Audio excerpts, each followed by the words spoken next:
యువ నాయకులు dynamic leader Shri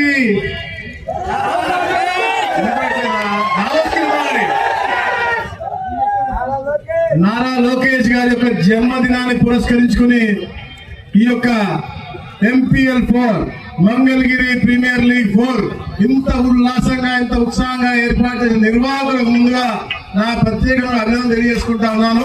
మరి ముఖ్యంగా ఏదైతే ముఖ్య అతిథిగా వచ్చారో అందరి ప్రీతమ క్రికెట్ ప్లేయర్ తెలుగు ఆనిముత్యం మన తెలుగు తేజం వెంకటపతి రాజు గారు 28 టెస్ట్ మ్యాచ్లు ఆడారు, 53 వన్డే మ్యాచ్లు ఆడి దాదాపుగా 150 వికెట్లు తీయడం.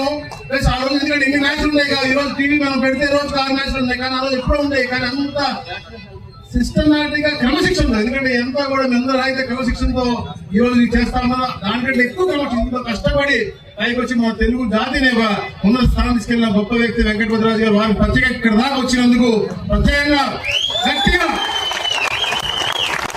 అలాగే మా సహచార మంత్రివర్యులు గౌరవనీయులు సుభాష్ గారికి, మరి మా రాజ్యసభ ఎంపీ గారు, ఈరోజు తెలుగు రాష్ట్రాల్లో క్రికెట్ ఎంత క్రేజ్ ఉందో మీ అందరికీ తెలుసు. కానీ గతంలో ఎప్పుడు ఏ మ్యాచ్ ఉన్నా కూడా తెలంగాణ జరిగేది. ఈ రోజు ఆంధ్రాలో ప్రతి మ్యాచ్ జరుగుతుంది, ప్లస్ ఉన్నత స్థానంలో జరుగుతూ క్షేత్ర స్థాయిలో పాలు పంచుకోవడానికి కేవలం రాష్ట్ర క్రీడాకారులు కాదు, దేశ ఇంటర్నేషనల్ క్రీడాకారులు కూడా ఇక్కడ తీసుకొస్తున్న గొప్ప వ్యక్తి మా సానా సతీష్ గారు.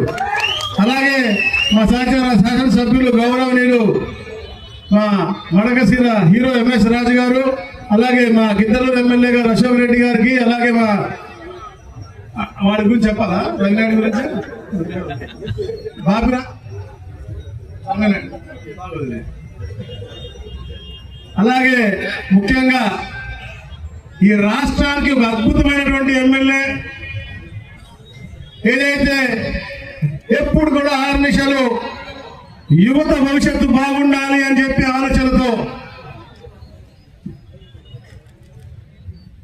అలాగే రాబోయే తరాలకి ఎప్పుడు ఊహించిన విధంగా ఒక వరాన్ని వాళ్ళ లక్ష్యంతో ఒక గొప్ప నాయకుడిని గెలిపించిన మీ అందరికీ కూడా శిరస్సు వచ్చి నమస్కారం తెలియజేసుకుంటాను. ఎందుకంటే 4,000తో ఓడిపోవడం, దాని తర్వాత ఈరోజు 93,000తో గెలిపించడం అంటే మీ అందరూ కూడా ఎంత దగ్గర నుంచి వారిని చూశారో, యువకుల యాత్ర చూసిందో, ముఖ్యంగా మంగళగిరి వారు ఏది మిస్ అయ్యారో, ఏది కోల్పోయారో తెలుసుకుని ఆ తప్పిదాన్ని సరిదిద్దుకుని ఈరోజు